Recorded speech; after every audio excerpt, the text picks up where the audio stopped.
morning, and welcome to LNG Marketplace Weekly News Flash. Here's the latest news we have selected for you from all over the media.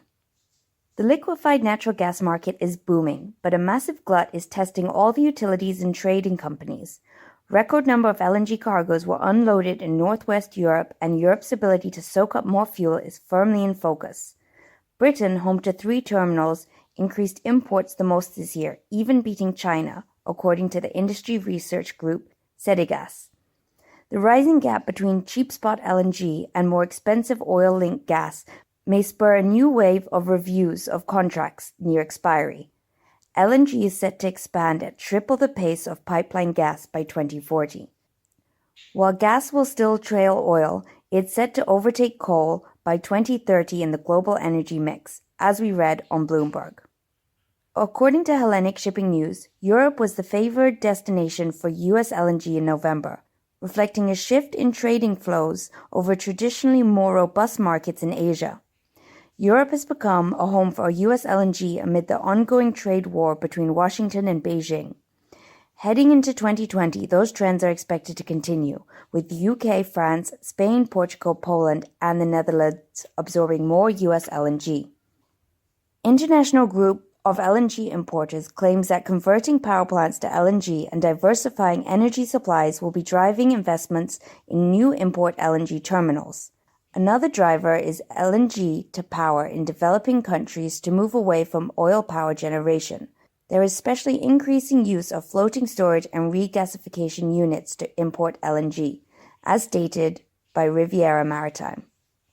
A second wave of LNG to Europe expected from 2023 has been the cause of capacity increase at a number of terminals, including Dutch Gate Terminal, Poland's Swinoujście, France's LNG, and UK's Grain LNG, as we read on ICIS.com. Poland's gas giant PGnI has become the sole user of Lithuania LNG terminal, signing a 5-year contract for the full capacity of the LNG reloading facility for trucks in Klaipėda, Lithuania. It will allow the company to import liquefied natural gas from various sources by sea and sell it to recipients.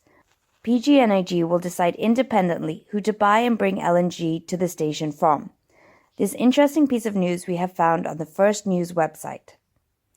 Germany utility RWE emerged as one of the winners in the global LNG market this year. Germany's biggest power producer increased buying and selling of physical LNG by 20% this year.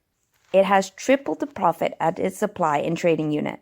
As the glut expands, traders are speculating how much more capacity Europe really can absorb as spare cargoes look for a home, as we read on Bloomberg. Taiwan is currently working towards its goal of becoming nuclear-free by 2025. By that time, 50% of Taiwan's energy will be supplied by LNG. This would require a sharp increase in the need for LNG. The US and Australia have become important partners in Taiwan's energy transformation, states Taipei Times website. According to S&P Global Platts, Singapore is set to shift towards LNG to meet its gas demand in coming years, as piped natural gas supply contracts are discontinued and LNG import capacity is expanded, with a new floating regasification plant planned in the next decade. The new offshore terminal will also add Singapore to a growing list of Asian countries deploying floating infrastructure.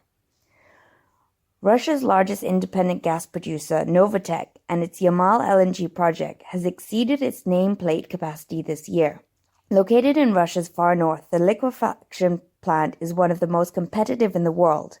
The company shipped its first LNG cargo last week to Bangladesh after a long-term offtake agreement with Total, as we read on Kalanish Energy.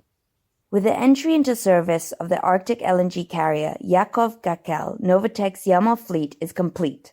A total of 15 top ice-class carriers are now shuttling to the remote Arctic terminal in Yamal Peninsula, as stated on BarentsObserver.com.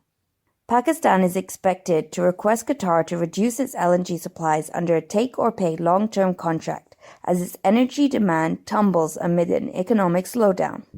The Qatari authorities explain that price reduction is out of the question given its 26 similar agreements with other countries. However, they were ready to consider any other idea to minimize Pakistan's loss, as we read on Hellenic Shipping News. And last but not least, according to Riviera Maritime,